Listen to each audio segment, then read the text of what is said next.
Все мы знаем, кто такой Шекспир. Самый известный драматург в мире, автор 37 пьес и причина, по которой мы собрались здесь сегодня. Но что, если я скажу вам, что Уильям Шекспир за всю жизнь не написал ни единого слова? First of all, about the script. I know that Orlov sent the script at first to Tom Hanks and Steven Spielberg. But many years later, you took the script. How did you find the script, and how did you find John Orlov? How did you find each other?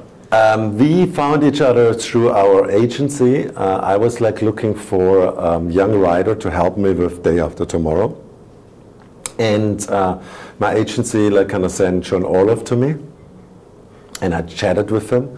And I said, what have you written before? And he said, well, you know, I started my career with a script called The Soul of the Age. And I said, what is that? And he like kind of told me about it. And I immediately kind of felt, wow, I should read this. And then I learned, you know, first of all, I liked it very much. And then I learned actually it was a Tom Hanks company. But they had a little bit lost interest in it because Tom Hanks just like lost with Saving Private Ryan to the Shakespeare movie, you know, the Shakespeare in Love. So I think they had like, they thought like kind of to make a movie about Shakespeare is not a good idea. And it fell in my lap, and there I was. I think it was a good luck. Yeah, very good luck. I see. In this script, in this movie, you show that public theater in past time, as well as maybe social media today, can raise people against their government. Am I right in this? Yes, yes. Will it be the main subject of your next movie, Singularity? No, my next movie is mainly about the fact that people want to live forever, and that is like kind of a very dangerous thing. That's what the next movie is about. And it's interesting that you say that, you know, because I am really believe that William Shakespeare's plays were a product of their time. And that's something what the literary establishment doesn't want to acknowledge. They're just like kind of incredibly frightened by that, because then they have to also answer why did William Shakespeare did all these things and never got arrested. You know, that was like kind of the big question, you know, because everybody else got arrested, and he like kind of did amazing, gutsy things in his plays. So that's it, and I think it's I think that's the only good thing what comes out of social media and the internet, that people get politicized, you know, and you know, meet each other on the internet, and then like lately decide to go on the street and say this is not good what's happening here.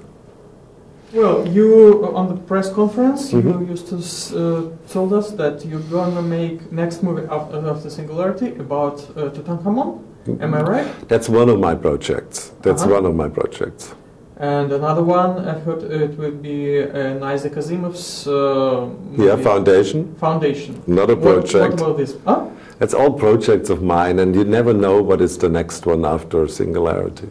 But you have already scripts for both of them? Yes, for both of them I have already scripts. They both need more work, so that's what you do. You kind of try to get them in a state where they're like kind of ready. I have also another script called Happy Birthday, Mr. President, which is about Marilyn Monroe and the whole Marilyn Monroe affair. And I'm writing on Independence Day 2 and 3. So.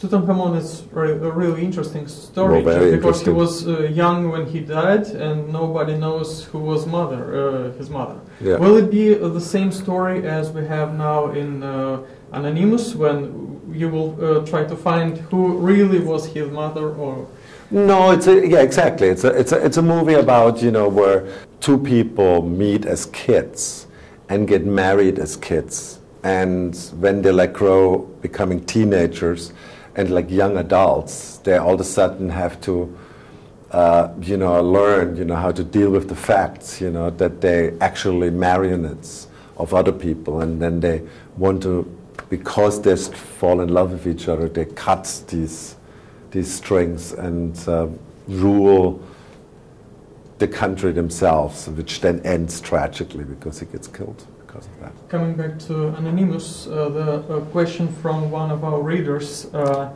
he asks if you would be on a place of Oxford, would you make some movie now if it wouldn't be titled from Roland Emmerich, but just for art, just for to show, to explain something? I at the very beginning actually wanted to make this movie under the name Anonymous. Really? Yeah, because I kind of thought, you know, but that's like very naive, because nobody would have given Anonymous the money to make the movie, because they want to have somebody like me like promoting it. But I would have loved to do that under a different name or under Anonymous. But that's like kind of not how films work or film financing works. Thank you very much, and thank you for your movie. Thank you.